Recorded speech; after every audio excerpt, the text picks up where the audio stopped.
আসসালামু আলাইকুম। আশা করি আপনারা সবাই ভালো আছেন। আগামীকাল পুঁজিবাজার কেমন যেতে পারে? এই বিষয়ে যদি বলি তাহলে আজকের মার্কেট নিয়ে একটু কথা বলবো। তারপর আগামীকাল মার্কেট কী হতে পারে এবং ২-১টা নিউজ নিয়ে কথা বলবো। Plus first prime, Midland bank এবং ক্যাপিটাল গ্রামীণ গ্রোথ ফান্ড মানে একটা স্টক কীভাবে অ্যাভারেজ করতে হয়, অনেকেই মিডল্যান্ড ব্যাংক নিয়ে ফোন দিয়েছেন। তো সুতরাং এই বিষয়ে একটু বিস্তারিত বলবো। আশা করি পুরো ভিডিওটা শুনবেন আর ভিডিওটা অবশ্যই শেয়ার করবেন। তো আজকের মার্কেট নিয়ে যদি আমি বলি, আজকের মার্কেট এলোমেলো হওয়ার কথা ছিল এবং সেটাই হয়েছে। কোনো টেকনিক্যাল অ্যানালাইসিস দিয়ে নয়, পুরা মার্কেটটা আজকে হয়েছে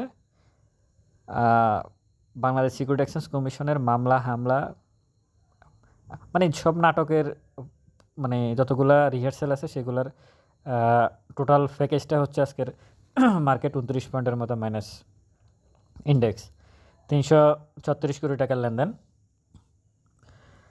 আজকের মার্কেটে যদি আমি বলি শুধু লিন্ডিবিটি ছাড়া বাকি যেগুলো আছে এগুলো এরকমই, মানে অন্যান্য দিনের মতো যেরকম ছিল ওইরকমই বিষয়টা।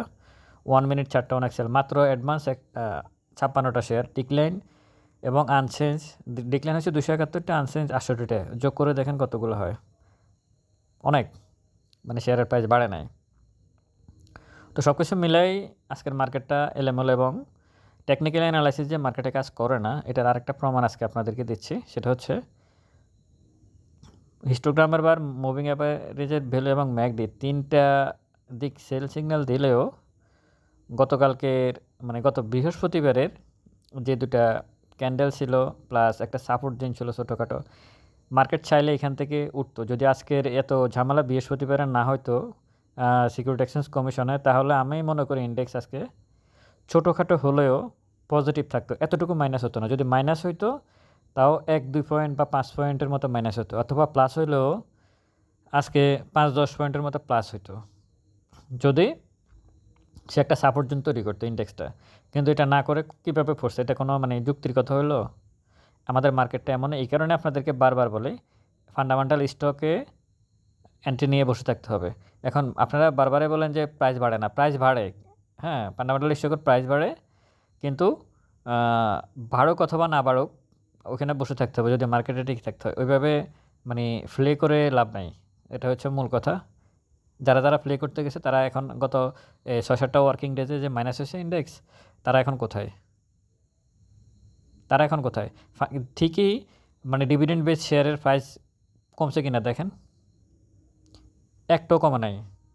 এই যে মানে আপনি গত 5 দিনের হিসেবে দেখেন কতটুকু কমছে, 2-3%ও কমে নাই ভালো কোম্পানিগুলো, 2-3%ও কমে নাই এতটুকু ইন্ডেক্স মাইনাস হওয়ার পরেও। আপনাদেরকে একটা কথা বলি, একটা স্টক কিনছেন, শেয়ারের দাম কমতে পারে, অস্বাভাবিক কিছু না, সেটা যুক্তিসঙ্গত, প্রাইস কমবে বাড়বে, কমবে বিদায় তো এটা ব্যবসা।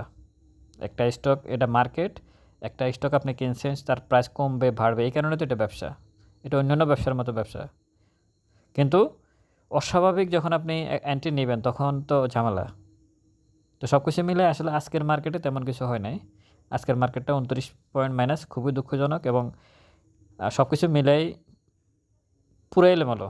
এখন আগামীকালকের মার্কেট যদি আমি বলি, ইন্ডেক্স নিয়ে আসলে ক্যালকুলেশন করে লাভ নাই, মুভিং অ্যাভারেজ বা ম্যাকডি হিস্টোগ্রামের বার। মূল বিষয় হচ্ছে কমিশনে যে মামলা করছে আজকে, মানে আগামীকালকের মার্কেট কী হতে পারে সেটার ব্যাখ্যা হচ্ছে কমিশনে যে মামলা করছে ওটা সম্ভবত একটু সলিউশন হয়েছে।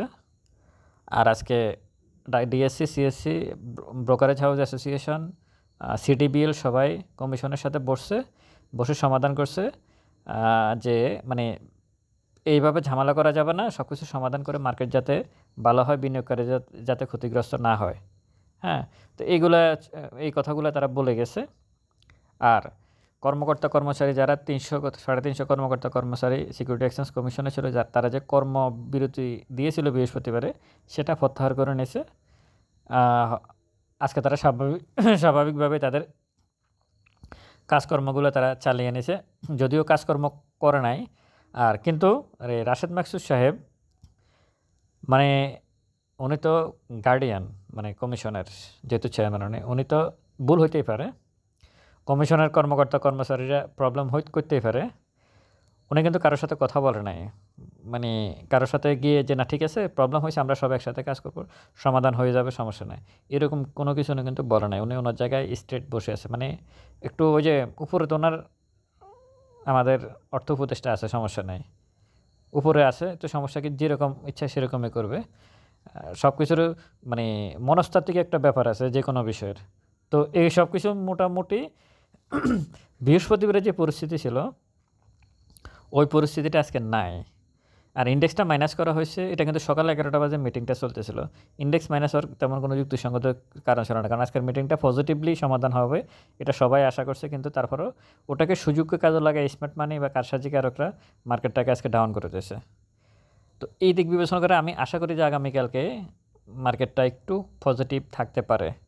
টেকনিক্যাল দিক অ্যানালাইসিস করলে মার্কেট নেগেটিভ, কিন্তু আপনি যদি সমস্যাগুলো দেখেন কমিশনের, এগুলো মোটামুটি আজকে পজিটিভ গেছে, যেহেতু সেই দিক বিবেচনা করলে আগামীকাল মার্কেট কিছুটা পজিটিভ থাকবে। আপনারা সাবধান থাকবেন। আমি কালকে না পরশু বলছিলাম যে বিনিয়োগকারীরা সাবধান হন, আমি সেটাই বলতেছি। তো আগামীকালকার মার্কেটে আপনারা একটু সাবধানতা অবলম্বন করুন, একটু দেখেন মার্কেট কী আচরণ করে, ভলিউমটা কেমন করে, ইন্ডেক্সটা কী করে। এখন তো মুখস্থ হয়ে গেছে আপনাদের, মার্কেট তো প্রতিদিনই দেখেন ইন্ডেক্স কীভাবে 1 মিনিট যে চার্টটা আছে সেটা কীভাবে বিহেভিয়ার করতেছে, এই বিষয়গুলো তো দেখতেছেন। তো সেই অনুযায়ী দেখেন আসলে সকালে কী করে, সকাল 10টা থেকে 10টা 1 মিনিট, এই 1 মিনিটের ভিতরে কেমন লেনদেন করে, পজিটিভ লেনদেন করে কিনা, লেনদেনের সাথে সাথে ইন্ডেক্স বাড়ে কিনা, এগুলো দেখেন। আচ্ছা, এখন আমাকে যে আজকে অনেকগুলো ফোন পাইছি আমি, অনেক ভাই ফোন দিয়েছেন মিডল্যান্ড ব্যাংক নিয়ে। তো মিডল্যান্ড ব্যাংকের বিষয়টা হচ্ছে এই অ্যাভারেজের বিষয়, ওনারা যেটা ওনাকে বেশিরভাগ আমি দেখলাম যে মিডল্যান্ড ব্যাংক 25 টাকা করে কিনে রাখছে সবাই, মানে 25 টাকা 26 টাকা, কী কারণে 25 টাকা 26 টাকা কিনলে আমি বুঝলাম না। শেয়ারটা হয়তো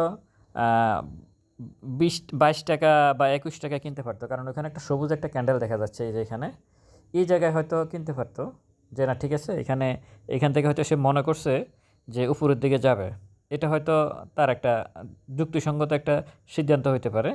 এরপরে পড়ছে ঠিক আছে, কিন্তু 25 টাকা কোন কারণে, এটার কী বলে এই স্টকটা, তখন তো সে পড়তেছে, মিডল্যান্ড ব্যাংক তো তখন পড়তেছে, তো 25 টাকা কেন কিনতে হবে। এই কিছুক্ষণ আগে এক ভাই ফোন দিয়েছেন, উনি ঢাকা থেকে, ওনার অলরেডি মনে হয় কত 15 লাখ টাকা না 20 লাখ টাকার উনি স্টক কিনছে। তো উনি বলছে ভিডিও দেওয়ার জন্য, ওনাকে আরও একজনও ফোন দিয়েছে, এই সম্ভবত দেশের বাইরে থেকে উনি ভয়েস দিয়েছে এটা নিয়ে, মিডল্যান্ড ব্যাংক নিয়ে কথা বলে। আর এক আপুও ফোন দিয়েছে, উনিও বলছে মিডল্যান্ড ব্যাংক, ওনারা সবাই মিডল্যান্ড ব্যাংক কেন কিনছে, খুব দ্রুত আবার আপ ডাউন, মানে খুব দ্রুত উপরের দিকে যাবে এই জন্য। আচ্ছা, তো সেটা তো গেল না, তাহলে এখন কত আছে 17 টাকা এখন আজকে ক্লোজ করলো। হ্যাঁ, এই স্টকটা উঠছে কিন্তু, মিডল্যান্ড ব্যাংকটা উঠছে কিন্তু সম্ভবত 15 টাকা থেকে, 15 টাকা বা 14 টাকা থেকে সম্ভবত স্টকটা উপরের দিকে গেছে। আপনারা 15 টাকা পর্যন্ত এটার সাপোর্টটা আপাতত ধরে নিতে পারেন। এখন ওই এক ভাই ফোন দিয়েছেন যে অনেক শেয়ার কিনছে উনি অ্যাভারেজ করতে করতে ওনার হয়েছে, অ্যাভারেজ করতে করতে ওনার মিডল্যান্ড ব্যাংক এখন হয়েছে 22 টাকা। আপনারা বুঝেন বিষয়টা, কোন যুক্তিতে উনি এখানে অ্যাভারেজ করলো আমি জানি না। অ্যাভারেজ কীভাবে করবেন সেটা, আমি কখন অ্যাভারেজ করবেন সেটা আমি একটু বলে নিই। আপনারা এই মিডল্যান্ড ব্যাংকটার গ্রাফসটা দেখেন, ফার্স্ট প্রাইমের গ্রাফসটা দেখেন, সেম কিন্তু। হ্যাঁ, এই যে ফার্স্ট প্রাইমও যারা কিনছেন তারাও কিন্তু এই অবস্থায় আছেন, তারাও সাপোর্ট জন্টন ভেঙে গেছে। ফার্স্ট প্রাইমও 15-16 টাকা থেকে উঠছে উপরের দিকে, ওইখান পর্যন্ত আপনাকে ধরে নিতে হবে। তো আমার কথা হচ্ছে যে ফার্স্ট প্রাইম এই অবস্থা আছে, এখন কি অবস্থা আপনি অ্যাভারেজ করবেন না, এই অবস্থায় অ্যাভারেজ করা যাবে না।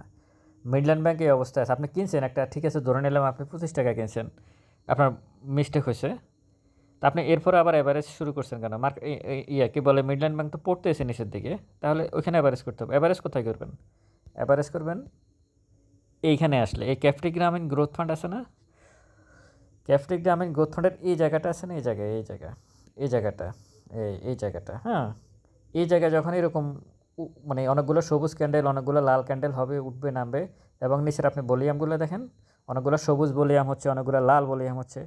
এই যারা কারসাজিকারক, আমি স্মার্ট মানি বা মার্কেট মেকার এখন আর বলি না ওদেরকে, ওরা কারসাজিকারক, ওরা স্টুপিড।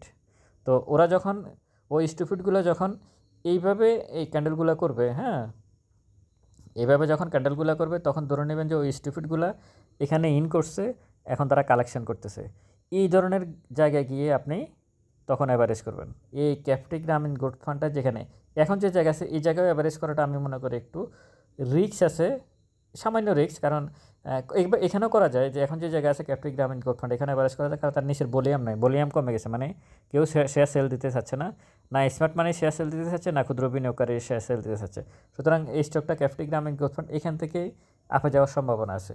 ঠিক এই ফার্স্ট প্রাইম এবং মিডল্যান্ড ব্যাংক, যখন এই মিডল্যান্ড ব্যাংকের গ্রাফটা মনে রাখেন পড়তেছে, ফার্স্ট প্রাইম পড়তেছে মনে রাখেন, আর ক্যাপিটাল গ্রামীণ গোল্ড ফান্ডে কিন্তু এরকম পড়ছে, হ্যাঁ এই যে এরকম পড়ছে দেখেন না, একটা রেখা সবুজ রেখা পড়তেছে, পড়ে সে যখন এইভাবে অনেকগুলা সবুজ এবং লাল ক্যান্ডেল করছে, এখানে আপনি অ্যাভারেজ করবেন। এই কখনও যদি যখন ফার্স্ট প্রাইম এবং মিডল্যান্ড ব্যাংক এই ক্যাপিটাল গ্রামীণ গোল্ড ফান্ডের মতো একটা চ্যানেল তৈরি করবে, এরকম একটা বডি তৈরি করবে, এরকম একটা অনেকগুলো ক্যান্ডেল তৈরি করবে, এই জায়গায় আসবে, তখন আপনারা গিয়ে অ্যাভারেজ করবেন। এর আগে চুপচাপ বসে থাকবেন, যেখান পর্যন্ত পড়তে চায় পড়তে দেন। আপনি স্টক কিনছেন, বুল কিনছেন বা কিনছেন, প্রাইস কমতেছে, স্টকের প্রাইস কমতেই পারে, এটা মানে দোষের কিছু না। আমাদের এই মার্কেটে সবচেয়ে বেশি লস করে কেন জানেন? শেয়ার কিনে শেয়ারের দাম কমছে এই জন্য লস করে না। আমি দেখছি মানে 90% বিনিয়োগকারী যেটা করে, শেয়ারের দাম কমতে পারে, কিন্তু অ্যাভারেজটা ভুল সময় করে, মানে অ্যাভারেজ করা ওনার শেষ হয়ে যায়, এরপরে শেয়ারের প্রাইস পড়তে থাকে। এটাই হচ্ছে সবচেয়ে একটা স্টক কিনছেন, প্রাইস কমতে পারে 10%, 20%, 25%, 30% কমতে পারে। আপনি তো ট্রেড করতে গেছেন, মানে কি বলে ওই যে খুব স্পিডে মানে ফ্লে করবেন করে, মানে ছক্কা হাঁকাবেন, হয়তো পড়ে গেছে, ঠিক আছে, এখন স্ট্রাক হয়ে গেছেন। তো এই ক্ষেত্রে যেটা করে, যে পড়তে আছে ইন্ডেক্সটা প্লাস ওনার এই স্টকটা, উনি তখন পড়া অবস্থায় উনি অ্যাভারেজ করতে থাকে। তো অ্যাভারেজের টাকাও শেষ হয়ে যায়, অ্যাভারেজও হয়ে যায়, কিন্তু ওই স্টকটা আর পড়া শেষ হয় না। তো এখন যদি আপনারা যদি এই টাইপের স্টকে, যে ফার্স্ট প্রাইমে এখন যদি অ্যাভারেজ করতে যান, মিডল্যান্ড ব্যাংকে অ্যাভারেজ করতে যান, তাদের পড়া এখনও শেষ হয় নাই, তারা কোথায় যাবে এখন পর্যন্ত নির্ধারিত হয় নাই। আগে তাদের পড়াটা পড়তে দেন।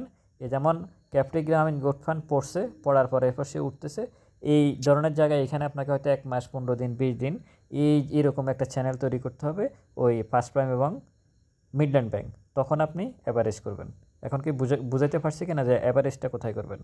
আপনার স্টকের প্রাইস কমতে পারে, এটা সমস্যা না, অ্যাভারেজে আপনি যখন ভুল করেন এটাই সবচেয়ে বেশি সমস্যা।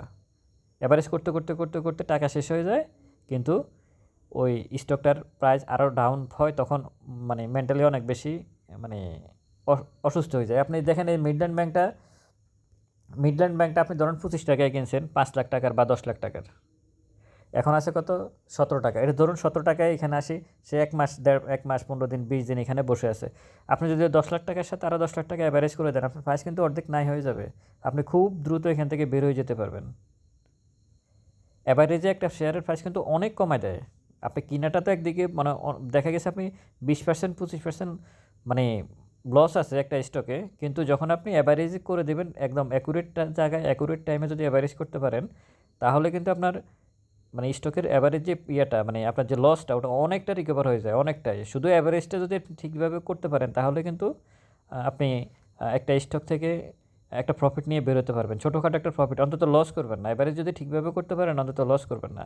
আর এই ধরনের স্টক আসলে অ্যান্টি নেওয়া উচিতও না, মানে এগুলো আসলে ট্রেডিং স্টক, এই ধরনের স্টক আসলে অ্যান্টি নেওয়া কোনোভাবে যুক্তিসঙ্গত কারণ নয়, কারণ এগুলো করতে গিয়ে আসলে বেশিরভাগ ট্রেড করতে গেলেই এই মার্কেটের সমস্যা।